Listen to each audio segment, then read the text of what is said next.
நாம் சயின்ஸில் உள்ள இம்பார்ட்டன்ட் கொஸ்டின் பற்றி பார்க்கலாம். இந்த கொஸ்டின்ஸ் எல்லாமே ப்ரீவியஸ் இயரில் ஒரு மேட்ச் த ஃபாலோயிங்கில் கேட்கப்பட்ட கேள்விகள் தான். என்னன்றதை பார்க்கலாம். பசுங்கணிகம் அல்லது குளோரோபிளாஸ்ட் அப்படின்னு சொல்லுவாங்க. இது என்ன நிறமுடையதுன்னா பச்சை நிறமுடைய கணிகம். அடுத்தது வண்ணக்கணிகம் அல்லது இதோட இன்னொரு பேர் வந்து குரோமோபிளாஸ்ட். இது என்னென்ன நிறத்துலலாம் இருக்கும் அப்படின்னா மஞ்சள், சிவப்பு, ஆரஞ்சு நிறமுடைய கணிகங்களாக வந்து இருக்கும். அடுத்தது வெளிர் கணிகம் அல்லது லியூகோபிளாஸ்ட் அப்படின்னு சொல்லுவாங்க. லியூகோ அப்படின்னாலே நிறமற்றதுன்னு தான் அர்த்தம். ஸோ இது வந்து ஒரு நிறமற்ற கணிகம். அடுத்தது சுவாச ஈவிற்கான வாய்ப்பாடு என்ன அப்படின்றது தான் கொஸ்டின்.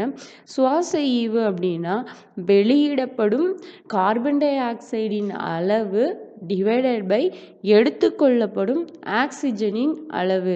இதுதான் சுவாச ஈவிற்கான வாய்ப்பாடு.